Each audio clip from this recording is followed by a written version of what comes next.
Before we dive into today's episode, I want to let you know that I am redoing my Understanding Your Child and Teens Behavior mini course. I am so freaking excited. Understanding your child's behavior is a passion of mine. It's something that I discovered early on in my mothering and something that I began to be noticed for in my social work career. Is truly seeing and understanding children's behavior on a deeper emotional level without reacting to it. There are so many parenting books out there, and where I find myself is in this sweet spot of being in it with my 3 boys who are now 17, 13, and 10. So if you're interested in joining us for Understanding Your Child's Behavior, head on over to Heather Chauvin, CHAUVIN.com/parenting. This is not just about you managing your own big emotions or seeing and understanding your child's behavior. This is about the action and practicality. Parenting is a lifelong relationship. There are no quick fixes. There are no 6-step strategies to whatever, all your problems going away. This is really about understanding emotional behavior on a deeper level. Because I truly believe when you become empowered and understand what is truly going on in your child's brain and also their emotional well-being, you can show up with more confidence to know exactly what to do, how to manage your own expectations and also manage the expectations that we inevitably project onto our children. So if you're a parent who buys all the parenting books, you read it all, but you're interested in what those tips or strategies that you can actually implement in your life, I have broken this down into a 5-part mini series and some additional bonus content where not only you can learn to manage your big emotions and be present for your children, but you will also understand what is going on in your child's world. We don't need to do the work for our children. We need to understand that they are their own human, having their own human experience. And we are having our own human experience. And parenting is the co-creation and a relationship. Whether it's anxiety, ADD, ADHD, beyond all of this, your child is a soul having a human experience, and they are worthy of being seen, heard, and understood. And so are you. So if you're interested, head on over to Heather Chauvin, CHAUVIN.com/parenting, and check out the Understanding Your Child and Teens Behavior mini course. There's 3 things I want you to remember. And from today's podcast, I'm going to talk about how to avoid holiday overwhelm. But before I do, I want you to remember these things. Just because it's normal, it doesn't mean it's healthy. Remember how you want to feel. And watch what feelings are triggered during the holidays. That's the shit you have to work on all year as well. Hello, everyone. All right. So I thought I would do this solo podcast on how to avoid the holiday overwhelm. And before I dive into today's episode, I'm just going to point out the obvious. What I teach is not difficult. It's emotionally uncomfortable. And the more work I do on myself and the more I teach, things just get simpler. It's back to the basics and it's doing less better. So anything that I say to you today is probably not going to be groundbreaking. And I want you to understand that. You will see many podcasts out there, many posts, many articles on how to avoid holiday overwhelm. But what I really want to say is, unless you're committed and ready to eliminate chronic overwhelm in your life and manage your stress, it doesn't matter how many podcasts you listen to, nothing will change unless you choose to change your behavior. So every year I reflect on how I feel in a season and how I felt compared to the season before, like the year before or years before that. So every holiday, it's a time to reflect. One, what has happened throughout the year? And two, how do I feel this holiday season versus last holiday season versus 10 years ago? And I think it's really important to ask yourself these questions because it identifies what we need to work on, or it identifies how much work we have already done. But the interesting part is people will live their life year after year after year after year, convincing themselves that shit will change without them actually changing. And I think it's a lie that we tell ourselves. I will do this when. My life will change when. But if you actually look at your personal history, you realize that you're trapped in a cycle. And that cycle doesn't change unless you change part of the cycle. So, number one, how to avoid holiday overwhelm. When you actually believe that just because something is normal, it doesn't mean it's healthy. The fact that the cultural conversation for women in particular, I'm not a man, so I don't understand what it feels like to be a man in society or anyone else in society besides me. So I do understand that these cultural conversations happen for everybody. I'm just speaking for myself and the collective of women. Just because it's normal doesn't mean it's healthy. So I'm starting to see these conversations with people revving up after the American holiday, Thanksgiving, how stressful the next 5 weeks of the year is going to be. If you are going into a season of your life actually believing that it is going to be stressful, like full of stress, that should be an indicator to you that stress management needs to become a priority. Let me say that again. Just because something is normal doesn't mean it's healthy. So if the cultural conversation is, hey, everyone, the next 5 weeks are going to be stressful AF, then maybe stress management strategy should be implemented into your daily routine. Number two, remember how you want to feel. When your North Star is, I want to feel healthy, I want to feel alive, I want to feel energized, I want to feel fulfilled, I want to feel connected, that becomes the goal.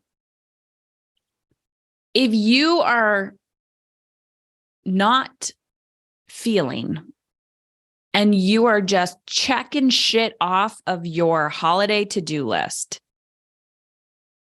you are not focused on how you want to feel. You are focused on how much you can accomplish. And the reason why you actually feel empty or angry or resentful or fatigued at the end is because you just ran a marathon without fueling yourself. Like you ran a full ass marathon without taking any water or any hydration or any food, like actual fuel. So you wonder why you get to the end of the day or the week or the month or the year feeling dead inside. Typically, you feel like that because you forgot that you actually have basic human needs, psychological needs, physical needs, emotional needs, spiritual needs. And the reason why that happens is because you're actually living in a state of survival. you're not living in a state of wanting to live. You are living in a state of wanting to exist. There's a difference. Your actions are not indicative of thrival. Like, you don't want to thrive. You don't want to optimize. You just want to exist and survive. Like, that's what your behavior is saying. So in order to change your cultural conversation, like the culture within your body and your mind and your family, you have to change your behavior. So remember how you want to feel. Number 3, watch what feelings are triggered during the holiday season. So I know a lot of people have had tremendous loss in the past 12 months since the last holiday season. So this will be new to you, right? Some of what you're feeling will be incredibly new to you. And some of what you're feeling may not be new to you. It may be seasonal, but it has become a part of your identity. It could be grief of the loss of somebody that you deeply love. It could be sadness. It could be overwhelm. It could be emptiness. So much.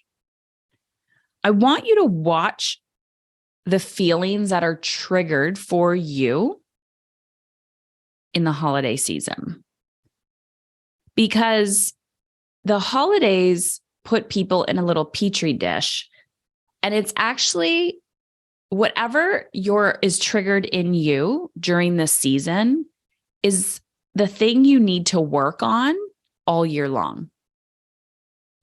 So if it's grief, you may be feeling it 10 times more during the holiday season, but you still have to work on your grief every single day.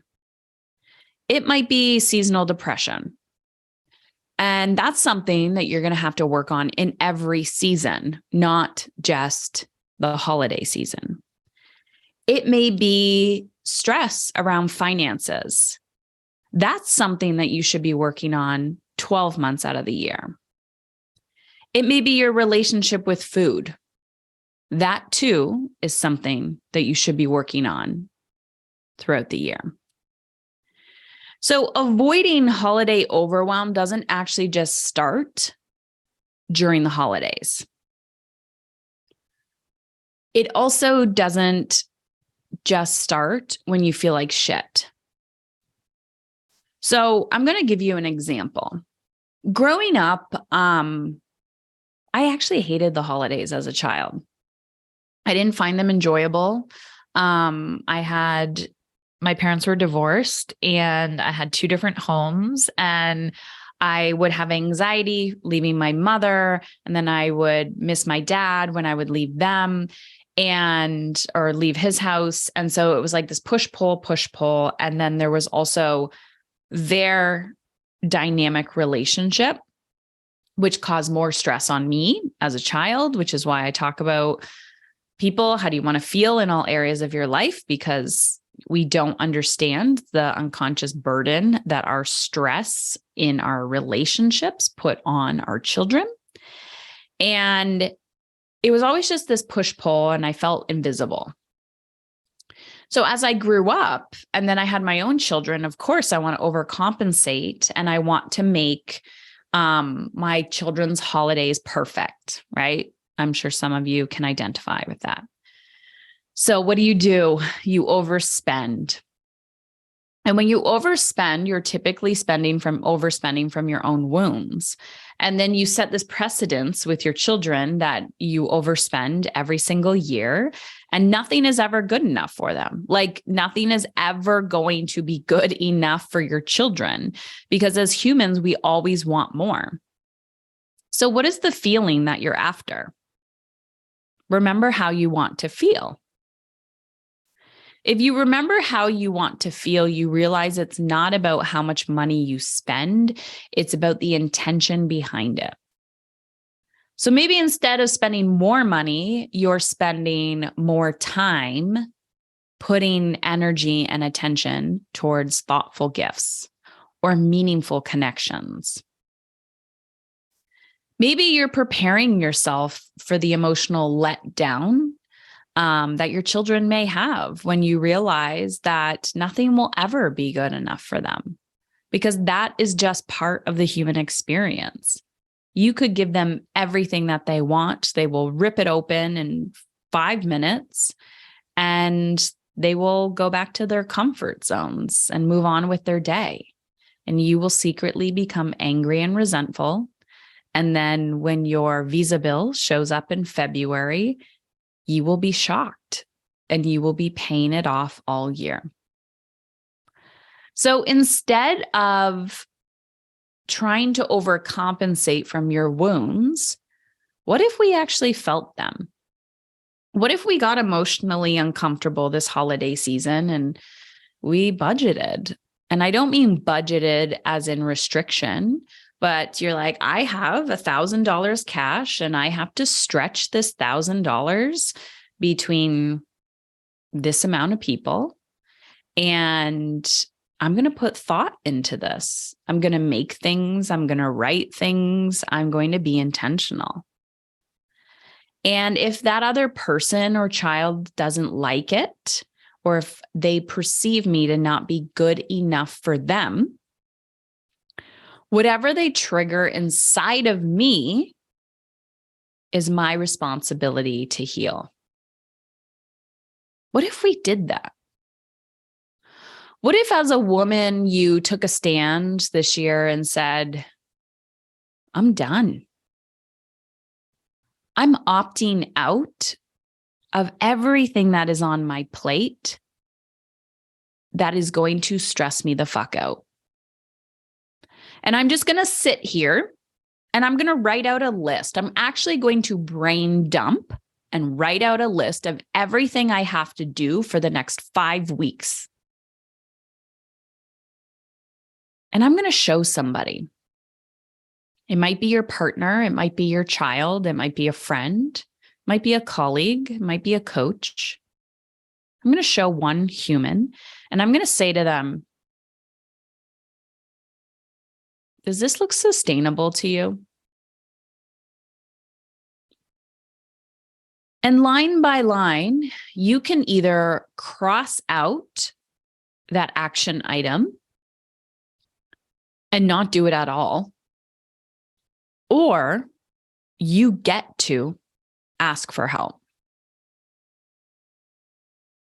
You get to receive help.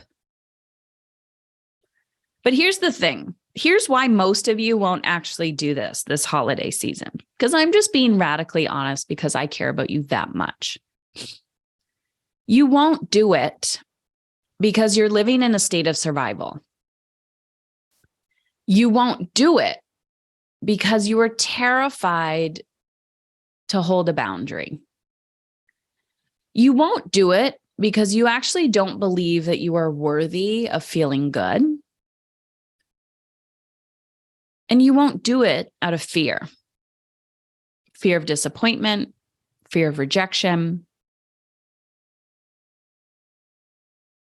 fear of making other people feel their own emotions. And what you refuse to do, you get to keep. So when I say how to avoid holiday overwhelm, what I'm actually saying is how to keep your holiday overwhelm when you avoid looking at it. How to keep your holiday overwhelm when you avoid looking at it. Nobody ever asks for 10 easy tips on how to make your life more stressful. But yet, everyone refuses to implement tips because we love to avoid our feelings. So, in my nature of always doing things differently, I want this audio today, this podcast, to just be a friendly reminder to you that change is possible. And I really encourage you to, again, remember these three things. Just because it's normal doesn't mean it's healthy. Remember how you want to feel and watch what feelings are triggered. This is the shit you have to work on all year long.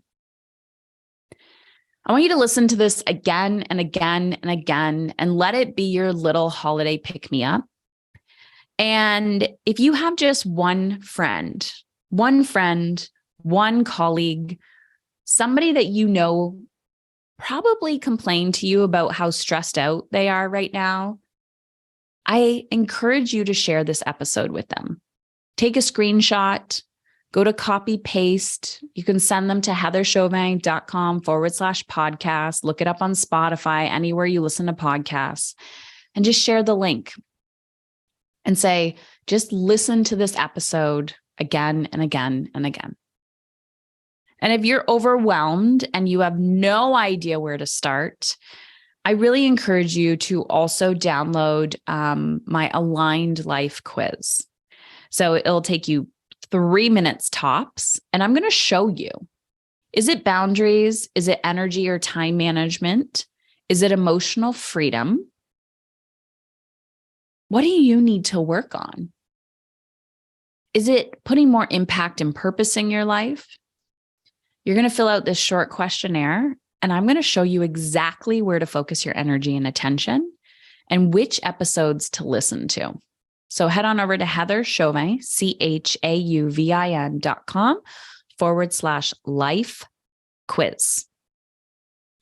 How to avoid holiday overwhelm, or how to keep your holiday overwhelm when you avoid it. Just because it's normal doesn't mean it's healthy. Remember how you want to feel and watch what feelings are being triggered. That's the shit you need to work on all year long. I dare you to feel energized, alive, and complete. I dare you to sit with your guilt. I dare you to sit with your grief. I dare you to sit with your anger.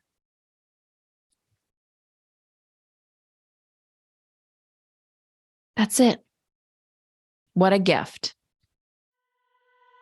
Sending you a big hug as we enter the season. And I just want you to know you're not alone. We all have it. You're not broken. And it can get so much fucking better. Before I decided to join Heather's program, it was 3 a.m. I was at my part-time job feeling completely out of control. So I pulled out my phone and looked on a podcast app for In Control, and Heather's Mom is in Control podcast popped up.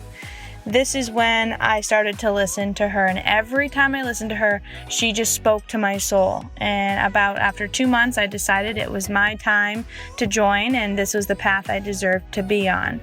After the 8-month program, I got to this place of understanding how she completely saved my marriage, and I now know that I'm an amazing entrepreneur, amazing mom, and everything else that I desire and deserve in this world. If it wasn't for Heather's program, I would not be on the path that I am on in my life. I appreciate her deeply, and I'm very thankful for the work that she is doing for the world.